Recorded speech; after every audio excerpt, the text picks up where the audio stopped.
konsep acara. Konsep acara ya seperti ibadah biasa, kita benar-benar ibadah seperti di gereja, dan kemudian mungkin ditambah ada kesaksian. Jadi awalnya adalah puji-pujian, dan kemudian firman Tuhan, kemudian juga habis itu perjamuan kudus yang dilakukan bersama-sama, dan kemudian juga ada kesaksian mujizat ya, kesaksian orang-orang yang mengalami kuasa Tuhan Yesus, dan kemudian ditutup dengan penyalaan lilin malam kudus dan renungan Natal. Demikian.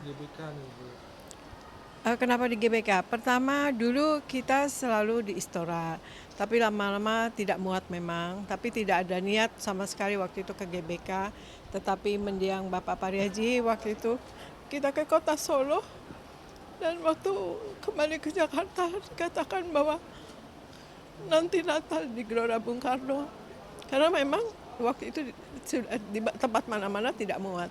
Dan ternyata kami buat waktu tahun 2000 di GBK, nah penuh sampai sekarang. Kami sudah 20 kali kemarin, dan sekarang ini yang ke-21 kali. Hanya istirahat waktu GBK direnovasi ya, dan Asian Games ya waktu itu. Jadi ini sudah ke-21 kali kami di GBK. Gitu. Demikian. Apa yang membedakan Bu perayaan kali ini? Yang membedakan perayaan kali ini dengan sebelum-sebelumnya, yang membedakan apa? Dan pesan khusus Natal di tahun 2023 menjelang tahun politik, Bu. Oh, oke.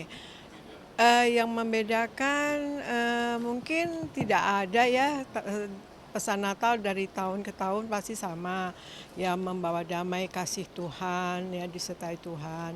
Dan kalau di dalam tahun politik sekarang ini ya otomatis kita berdoa minta sama Tuhan untuk pemilu nanti berjalan dengan aman, lancar, dan yang terpilih, pemimpin yang terpilih adalah pemimpin yang betul-betul membawa Indonesia menjadi damai dan sejahtera. Itu saja yang nanti kami doakan. Untuk tema sendiri yang diusung dalam Natal tahun ini?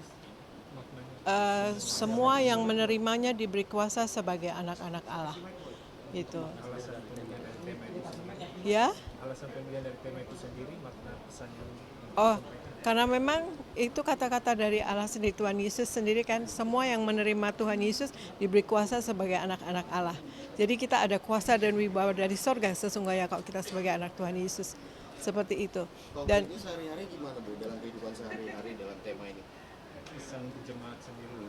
oh iya, harus hidup jadi pelaku firman. Seperti nanti yang firman Tuhan yang akan saya bawakan, yaitu berjaga-jaga dan waspada di akhir ini ya, kita melihat keadaan dunia ya, kita harus berjaga-jaga dan waspada karena ya kita harus jaga hati kita, dan kemudian kita juga harus siap untuk siap sedia untuk menunggu kedatangan Tuhan Yesus yang kedua kali, karena kita tidak tahu kapan kita akan dipanggil pulang. Jadi kita harus berjaga-jaga dan waspada, dan terutama kita harus menjadi pelaku firman. Kata Tuhan Yesus, yang berbahagia adalah orang yang melakukan firman Tuhan dan tekun melakukannya. Itu yang akan disampaikan. Jadi memang kita sebagai anak Tuhan Yesus, ya sebagai anak-anak Allah pasti akan diberi kuasa dan wibawa dari sorga, ada wibawa ilahi, diberkati, disayang sama Tuhan, dan berkemenangan dalam hidup ini. Kau menjadi pelaku firman dan sebagai anak-anak Allah. Harapan-harapannya Bu terakhir dengan perayaan Natal 2023, harapannya?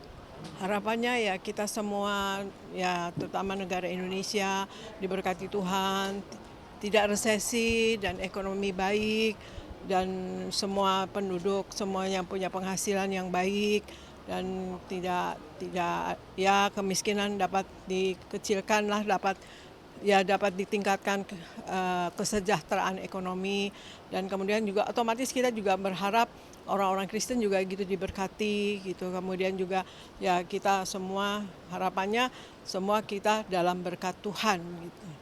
Ada nggak Bu perbedaan khusus dari Natal Tiberias dari tahun sebelumnya sampai tahun ini Bu? Tahun sebelumnya tahun 22 dengan tahun ini hanya bedanya hanya di tema firman Tuhan yang disampaikan, dan kemudian dalam renungan Natal ya. Kalau tahun lalu renungan Natalnya bagaimana orang harus hidup dalam kekudusan. Kalau saat ini nanti renungan Natalnya waktu lilin Natal itu adalah bagaimana menjadi teladan begitu.